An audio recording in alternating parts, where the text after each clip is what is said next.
దేశం రక్షణ కోసం సైనికులు చాలా మంది ప్రాణాలు అర్పిస్తున్నారు కూడా. ముఖ్యంగా ఆర్మీ సైనికులు దేశ రక్షణ కోసం తమ ప్రాణాలను త్యాగం చేయడానికి ఏ మాత్రం వెనకాడడం లేదు. తాజాగా ఇండియా పాకిస్తాన్ మధ్య ఉద్రిక్తత పరిస్థితులు ఏర్పడ్డాయి. ఇరు దేశాల మధ్య 2 రోజుల పాటు చిన్నపాటి యుద్ధం కూడా సాగింది. ఈ యుద్ధంలో కొందరు సైనికులు మరణించారు. ఇలా దేశం కోసం చాలా మంది మరణించారు. అయితే సినీ ఇండస్ట్రీకి చెందిన చాలా మంది కుటుంబీకులు ఆర్మీలో పనిచేస్తున్నారు. ప్రియాంక తల్లిదండ్రులు ఇద్దరు భారత సైన్యంలో వైద్యులుగా పనిచేశారు. అనుష్క శర్మ తండ్రి కల్నల్ అజయ్ కుమార్ శర్మ కార్గిల్ యుద్ధంలో పాల్గొన్నారు. అక్షయ్ కుమార్ తండ్రి హరిఓం భాటియా ఆర్మీ అధికారిగా పనిచేశారు. హీరోయిన్ లారా దత్తా తండ్రి వింగ్ కమాండర్ ఎల్కే దత్తా భారత వైమానిక దళంలో పనిచేశారు.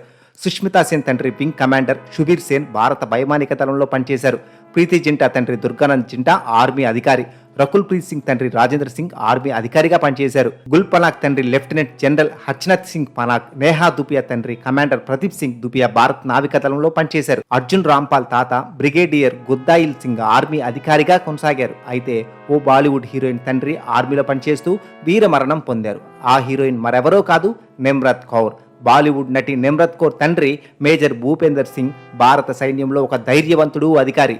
ఆయన దేశం కోసం తన ప్రాణాలను అర్పించిన విధానం నిజంగా హృదయ విదాకరమైనది, స్ఫూర్తిదాయకమైనది కూడా. కాశ్మీర్లోని వెరీనాగ్లో మేజర్ భూపేందర్ సింగ్ అక్కడ ఆర్మీ బోర్డర్ రోడ్స్ ఆర్గనైజేషన్లో ఇంజనీర్గా విధులు నిర్వర్తించేవారు. జనవరి 17, 1994న హిజ్బుల్ ముజాహిదీన్ ఉగ్రవాదులు మేజర్ భూపేందర్ సింగ్ను ఆయన కార్యాలయం నుండి కిడ్నాప్ చేశారు. 7 రోజుల పాటు నిర్బంధించిన తర్వాత వారు ఆయన్ని దారుణంగా హత్య చేశారు. ఉగ్రవాదులు కొందరు ఖైదీలను విడుదల చేయాలని డిమాండ్ చేశారు. కానీ దేశభక్తుడైన మేజర్ భూపేందర్ సింగ్ వారి డిమాండ్లకు తగ్గలేదు. తన కర్తవ్యాన్ని కట్టుబడిగా ఉంటూ ఆయన తన ప్రాణాలను అర్పించారు. ఇప్పుడు ఆయన వయసు 44 సంవత్సరాలు. నిమ్రత్ కౌర్ తన తండ్రి మరణ వార్త విని తీవ్రంగా కుంగిపోయారు. ఆమె తన తండ్రి భౌతిక కాయాన్ని మొదటిసారి ఢిల్లీలో చూశారు.